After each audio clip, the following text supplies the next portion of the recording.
चिराग योजना मतलब इस तरीके से लेके आ गई सरकार के, जो प्राइवेट स्कूल हैं उनमें अगर बच्चे जा रहे हैं तो मतलब सरकार उनको सहायता देगी। अगर सरकारी स्कूल में बच्चे जा रहे हैं तो सरकार उनके लिए मतलब कोई पॉलिसी लेकर नहीं आ रही। यूपी में ना योगी का फरमान जारी हो रहा है कि जो रेहड़ी वाला है उसको अपनी रेहड़ी के ऊपर अपना नाम लिखना होगा, क्योंकि कावड़िए वहां से जाएंगे, जैसे ही कावड़ियों को पता होना चाहिए कि ये मुस्लिम रेहड़ी का फल है। और ऐसे ही जो ढाबे वाले हैं उनको भी अपनी लिस्ट जारी करनी पड़ेगी कर्मचारियों की, जिसके बाद बहुत से कर्मचारियों को हटा भी दिया गया है। अपने ढाबे पर बेकायदा नाम लिखना होगा। तो इसको कहाँ तक आप असंवैधानिक फरमान है योगी सरकार का, यूपी सरकार का और उत्तराखंड सरकार पर का। पे है युवाओं के लिए रोजगार नहीं है तो बच्चे मतलब इस तरीके का काम करेंगे। दलितों के ऊपर लगातार हमलों की बाढ़ आई हुई है। शिक्षा की बात करें तो हर देश के अंदर जो बच्चे हैं जिनको शिक्षा मिलनी चाहिए वो जो है भीख मांगते हुए नजर आते हैं। तो अपराध तो बढ़ेंगे ही जब इस तरह के लोग सत्ता में बैठे होंगे। ये बीजेपी सरकारें हिंदू और मुस्लिम के बीच में फूट पैदा करने के लिए इस तरह के फरमान जारी करते हैं। और ये जो फरमान है ये सिर्फ मुस्लिमों को प्रभावित नहीं कर रहा है, ये जो दलित हैं उनको भी प्रभावित करेगा। सरकार की बात करें तो लगातार जो है सरकार बहुत सी योजनाएं चलाती है, लेकिन फिर भी देश के अंदर बेरोजगारी देखी जाती है। शिक्षा का जिस रूप से गला घोंटा जा रहे, नई शिक्षा नीति के अंदर जो वैज्ञानिक दृष्टिकोण था उसको हटा दिया गया बिल्कुल। और ये जिस रूप से कर्मकांड, अंधविश्वास, पाखंडवाद की चीजें उसमें क्लासों में पढ़ाई जाने लगी। नमस्कार, मैं शबनम और आप देख रहे हैं जनता की आवाज। भाई आपको बता दें कि दलित अधिकार मंच जो है लगातार दलितों की आवाज उठाता आया है। और आपको बता दें कि करनाल के अंदर 2 दिन की बैठक भी रखी गई थी। क्या उद्देश्य था इस बैठक का, वो भी बातचीत करेंगे। वीडियो को शेयर भी जरूर करते रहिए। नमस्कार सर। नमस्कार जी। जी सर, क्या उद्देश्य है इस जो बैठक हुई थी करनाल के अंदर, इस बैठक का उद्देश्य क्या है? ये दलित अधिकार मंच हरियाणा राज्य कमेटी के आह्वान के ऊपर राज्य स्तर का 2 दिन का प्रशिक्षण शिविर था कार्यकर्ताओं का ये। और ये इस दौर में ये प्रशिक्षण शिविर आयोजित किया गया कि एक तो देश की सत्ता के ऊपर तीसरी बार मोदी की सरकार आई है और देश की जनता ने मोदी सरकार के खिलाफ जिस रूप से मोदी की सरकार ने हमले कर रही है देश की जनता के ऊपर, देश के संविधान के ऊपर, संवैधानिक अधिकारों के ऊपर, हमारी रोजी रोटी के ऊपर, हमारी कृषि और रोजगार के ऊपर, और ख़ास तौर के ऊपर जो हमारा आरक्षण है, मतलब उसके ऊपर जिस रूप से हमले किए जाने लग रहे हैं। और ये पिछले 10 साल के अंदर जनता भुगत चुकी है कि पिछले 10 साल के अंदर मोदी के शासन में जो इनका मनवादी चरित्र है वो चरित्र जिस रूप से खुल के सामने आया है। दलितों के ऊपर लगातार हमलों की बाढ़ आई हुई है। और अभी दृष्टि के अंदर ये तीसरी बार सत्ता में आए हैं, तो तीसरी बार आने के बाद के अंदर भी दलितों पर, माइनॉरिटी जो अल्पसंख्यक लोग हैं उनके ऊपर जिस बेशर्मी के साथ ये हमले कर रहे हैं, उन हमलों का मुकाबला करने के लिए, देश के संविधान और संवैधानिक अधिकारों की रक्षा के लिए ये दलित अधिकार मंच का 2 दिन का राज्य स्तरीय प्रशिक्षण शिविर यहाँ करनाल में आयोजित किया गया। सर, सरकार की बात करें तो लगातार जो है सरकार बहुत सी योजनाएं चलाती है, लेकिन फिर भी देश के अंदर बेरोजगारी देखी जाती है। देखिए, बेरोजगारी के तो इसलिए है कि देश के जो भी सार्वजनिक हमारे विभाग है, सार्वजनिक क्षेत्र है, उनको जिस रूप से निजी क्षेत्रों के हवाले किया जाने लग रहा है। और उसमें रेल से लेके, भेल से लेके, हवाई अड्डों से लेके, मतलब कच्चा रोजगार भी नहीं बचा। आप इसमें अगर देखोगे तो देश की सुरक्षा के लिए सबसे बड़ा जो सवाल है वो हमारे देश की सेना है। और सेना का भी इन्होंने अग्निवीर के नाम से 4 साल का जिस रूप से ये किया गया, ये देश के युवाओं के साथ में तो भद्दा मजाक है ही, ये हमारे देश की सुरक्षा के लिए भी गंभीर चुनौती पैदा करने वाला इनका कार्यक्रम है। ऐसे ही तमाम क्षेत्रों के अंदर आप देखोगे तो आप इसके अंदर ये देखने हैं हमें कि जितने भी पढ़े लिखे युवा बड़े मेहनत के साथ में अपनी पढ़ाई कर रहे हैं, इस सब के बावजूद भी उनको पक्का रोजगार देने की बजाय, या हरियाणा के संदर्भ में भी आप देखोगे तो जितने भी हमारे कच्चे कर्मचारी हैं, परियोजना वर्कर हैं, वो 10-10, 15-15 साल से सफाई कर्मचारी हैं, वो धक्के खा रहे हैं, आंदोलन कर रहे हैं, लाठियाँ खा रहे हैं। लेकिन सरकार उनको पक्का करने के बजाय कौशल रोजगार के नाम से, ठेका प्रथा के नाम से युवाओं के साथ में जिस रूप का करूर मजाक कर रही है ये, तो इसके खिलाफ कि पक्की नौकरी हो, स्थायी काम की स्थायी भर्ती हो, पढ़े लिखे लोगों को रोजगार मिले। और जो गरीब लोग हैं जिनके लिए ये अपने ग्रामीण रोजगार गारंटी कानून एक सहायक सिद्ध हो सकता था, इसको भी कुंद करने की, कमज़ोर करने की जो साजिशें रची जाने लग रही है। तो इन सब को लेकर ना रोजगार का सवाल, शिक्षा का जिस रूप से गला घोंटा जा रहा है, नई शिक्षा नीति के अंदर जो वैज्ञानिक दृष्टिकोण था उसको हटा दिया गया बिल्कुल। और ये जिस रूप से कर्मकांड, अंधविश्वास, पाखंडवाद की चीज़ें उसमें क्लासों में पढ़ाई जाने लगी है, योगा करवा रहे हैं, जबकि मतलब बच्चों को ज़रूरत है वैज्ञानिक दृष्टिकोण की, बच्चों को ज़रूरत है स्कूलों के अंदर अध्यापकों की, बच्चों को ज़रूरत है स्कूलों के अंदर कमरों की, उनको बच्चों को ज़रूरत है उनकी किताबों की। अभी आप 7वां महीना मतलब उतर गया है, तब तक भी हमारे स्कूलों के अंदर अभी तक भी किताबें नहीं मिली है, नहीं छपी है। तो मतलब बच्चे कैसे पढ़ेंगे? यानी अनपढ़ रखने का कार्यक्रम इन्होंने तय कर दिया। तो ये इनका एजेंडा है बाकायदा तौर के ऊपर कि लोगों को अनपढ़ रखा जाए। लोगों जब अनपढ़ रहेंगे तो रोजगार भी नहीं मांगेंगे।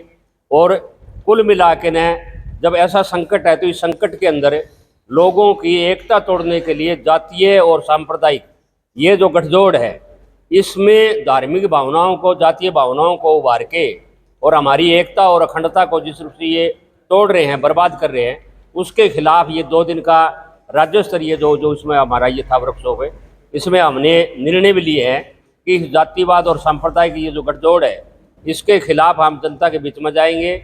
और जो हमारे हक अधिकार है, तो उसमें कृषि योग्य पंचायती जमीन में हिस्से का सवाल है, बच्चों की छात्रवृत्ति करोड़ों रुपए का घोटाला है। हरियाणा के स्कूलों के अंदर छात्रवृत्ति मतलब पिछड़ी जाति की तो पहले बंद कर दी, जो ऊपर की क्लासें थी मतलब कॉलेज की, यूनिवर्सिटी की, उनकी बंद कर दी। अब स्कूलों के अंदर भी जो छात्रवृत्ति मिलती थी बच्चों को, लड़कियों को, वो छात्रवृत्ति के अंदर भी करोड़ों रुपए का इन्होंने घोटाला कर रखा है। तो वो छात्रवृत्ति बहाल हो।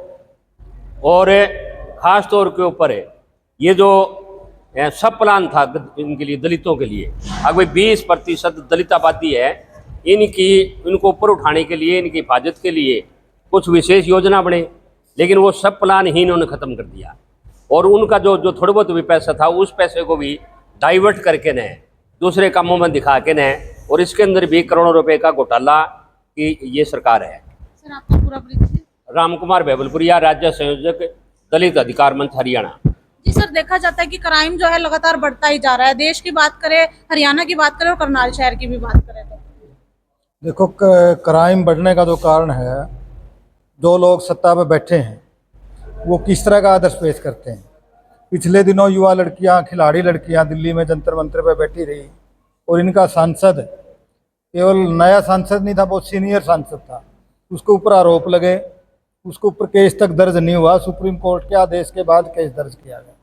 तो अपराध तो बढ़ेंगे ही जब इस तरह के लोग सत्ता में बैठे होंगे। यहाँ हरियाणा में मंत्री संदीप सिंह, जूनियर कोच के साथ उन्होंने छेड़खानी की, उन्होंने शिकायत की, उसको फिर भी नहीं हटाया गया।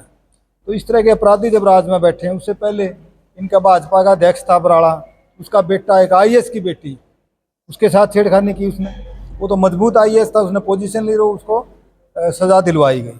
तो आम आदमी तो नहीं खड़ा रह पाता इनके पास। तो कुल मिलाकर अपराध जो है वो एक सत्ता के द्वारा सपोर्टेड है, इसलिए अपराध बढ़ता है। नशा है, दिशा नहीं है कोई युवाओं के पास। युवाओं को यदि ऐसे रचनात्मक काम में लगाया जाए, उनको पढ़ाई का प्रबंध हो, रोजगार का प्रबंध हो, तो क्यों अपराध करेंगे? अपने काम में बिजी रहेंगे। खाली लोग होंगे, नशेड़ी होंगे तो अपराध ही करेंगे। जी सर, आपका परिचय? मैं सोहन दास, उप संयोजक, दलित अधिकार मंच, हरियाणा। तो दलित अधिकार मंच जो है वो लगातार जनता के बीच में भी जाते रहते हैं और शिक्षा पर भी जो है बातचीत करते हैं। सर, शिक्षा की बात करें तो हर देश के अंदर जो बच्चे हैं जिनको शिक्षा मिलनी चाहिए, वो जो है भीख मांगते हुए नजर आते हैं। मैडम, जिस तरीके की पॉलिसियाँ पूरे देश के अंदर और प्रदेश के अंदर चली हुई है, मतलब अगर उन पॉलिसीज़ के ऊपर हम बात करते हैं ना, जो भीख मांगने की जो आप बात कर रहे हैं, मतलब इस तरीके की पॉलिसी बन के आ गई है कि बच्चों को रोज़गार नहीं मिले आजकल। मतलब बच्चे PhD तक कर जाते हैं। अभी ग्रुप D में भी नौकरियां निकलती है ना, ग्रुप D में भी मतलब बच्चे PhD किए हुए काम करने के लिए तैयार हैं।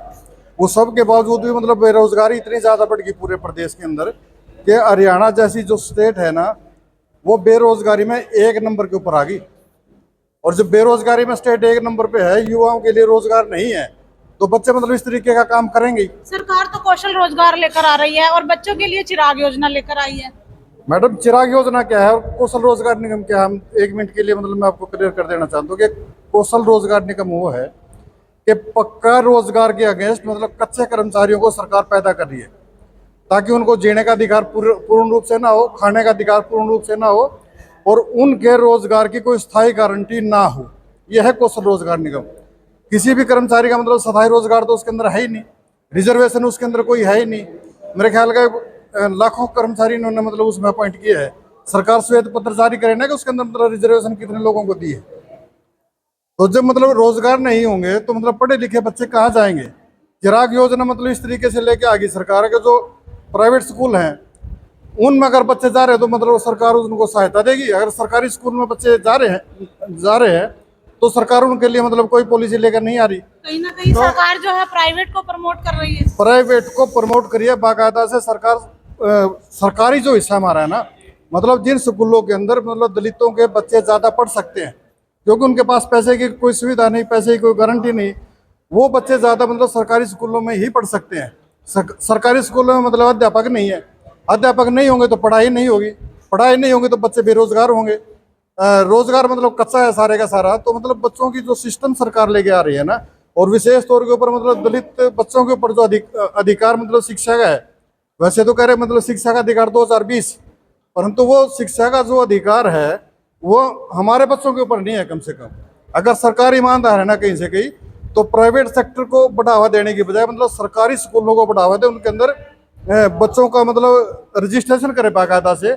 और जो पोस्टें खाली पड़ी हैं स्कूलों के अंदर, उसमें मतलब 20% तो लोग आएंगे ना दलित सेक्टर से भी, और जो और पोस्टें बच जाती हैं तो वो जो दूसरे साथी हैं उनको भी कहीं ना कहीं रोजगार का, जो युवा है हमारे जो रोजगार की गारंटी के बीच में आना चाहते हैं, उन स्थायी पोस्टों के ऊपर भी बाकायदा स्थायी भर्ती करके स्कूलों के अंदर टीचरों की भर्ती करे सरकार। सर आपको पूरा ओम प्रकाश सीमार, डिस्ट्रिक्ट कन्वीनर दलित अधिकार मंच हरियाणा। जी मैम, एक यूपी में ना योगी का फरमान जारी हो रहा है कि जो रेहड़ी वाला है उसको अपनी रेहड़ी के ऊपर अपना नाम लिखना होगा, क्योंकि कावड़िए वहां से जाएंगे, जैसे ही कावड़ियों को पता होना चाहिए कि ये मुस्लिम रेहड़ी का फल है। और ऐसे ही जो ढाबे वाले हैं उनको भी अपनी लिस्ट जारी करनी पड़ेगी कर्मचारियों की, जिसके बाद बहुत से कर्मचारियों को हटा भी दिया गया है। अपने ढाबे पर बेकायदा नाम लिखना होगा। तो इसको कहाँ तक आप देखते हो? ये असंवैधानिक फरमान है योगी सरकार का, यूपी सरकार का और उत्तराखंड सरकार का। ये बीजेपी सरकारें हिंदू और मुस्लिम के बीच में फूट पैदा करने के लिए इस तरह के फरमान जारी करते हैं। और ये जो फरमान है ये सिर्फ मुस्लिमों को प्रभावित नहीं कर रहा है, ये जो दलित हैं उनको भी प्रभावित करेगा। आप ये समझिए कि कोई भी ऊंची जाति का अगर कांवड़िया जाता है और उसको पता चलता है कि ये नीची जाति के, तथाकथित नीची जाति के फल विक्रेता है या भोजनालय उनका है, तो वो वहाँ से भोजन नहीं लेगा। तो इसमें सिर्फ मुस्लिम प्रभावित नहीं हो रहे हैं, इसमें बड़ी संख्या में दलित भी प्रभावित हो रहे हैं। और ये एक तरह से ना सिर्फ धार्मिक ध्रुवीकरण पैदा करने के लिए बल्कि जातीय ध्रुवीकरण पैदा करने के लिए भी सरकार ये कोशिश कर रही है बीजेपी की। और पिछले दिनों भी लोकसभा चुनाव के अंदर जिस तरह के प्रधानमंत्री के बयान थे या योगी के बयान थे या बीजेपी नेताओं के बयान थे, वो सारा का सारा समाज के अंदर हिंदू मुस्लिम और जाति आधारित जहर भरने की कोशिश पूरी समाज के अंदर है, जो हमारे देश के लिए बहुत ज़्यादा खतरनाक है। मैम, जब बाबा साहेब ने हम दलित अधिकार मंच की तरफ से ये मांग करते हैं कि यूपी सरकार और उत्तराखंड की सरकार तुरंत इन आदेशों को वापस ले। मैम, प्रशासन भी पूरी तैयारियों में लगा हुआ है, वहाँ पर इंक्वायरी कर रहा है कि किसने इस तरह के बैनर लगाए हैं या नहीं लगाए हैं। बाबा साहब ने जो है समान अधिकार दिया सभी को, तो इस तरह से राजनीति क्यों खेली जा रही है? इसीलिए हम कह रहे हैं कि ये असंवैधानिक है। जो संविधान ने सबको बराबरी का अधिकार दिया है, सबको बराबरी का रोजगार का अधिकार दिया है, इस तरह की आइडेंटिफिकेशन करके आप हिंदू और मुस्लिम के बीच में, जातियों के बीच में और ज़्यादा फूट डालने का काम कर रहे हैं। अब आप ये देखिए कि कोई आम का फल विक्रेता है और वो फल किस बाग से आया है, कौन उसको तोड़ के लाया है, उसकी क्या जाति थी ये पूछा गया है, उसका क्या धर्म था ये पूछा है किसी ने। वो हो सकता है कोई किसी मुस्लिम के बाग से आया है या हो सकता है कोई मुस्लिम उसको तोड़ के लेके आया है, लेकिन तो कोई धर्म नहीं बेचने होता। वाला, हाँ, सिर्फ बेचने वाले का धर्म देखा जा रहा है। फल का, सब्जी का, खाने का कोई धर्म नहीं होता। लेकिन ये पूरा इंसानियत के खिलाफ बीजेपी सरकार काम कर रही है और उसकी हम कड़ी निंदा करते हैं दलित अधिकार मंच की तरफ से, और इन फरमानों को तुरंत वापस लेने की मांग करते हैं। और जो कांवड़िए भी जा रहे हैं उनसे भी हम अपील करते हैं कि सरकार के इस तरह के फरमानों को ठुकराएं और बिना जाति धर्म के भेदभाव के सब जगह खाना खाएं, सब जगह से फल फ्रूट लें, ये हम उनसे भी अपील करते हैं। मैम, लगातार आप जनता के बीच में जाते हो, महिलाओं की भी आवाज उठाते हो, तो आखिरी में जनता को क्या कहना चाहेंगे?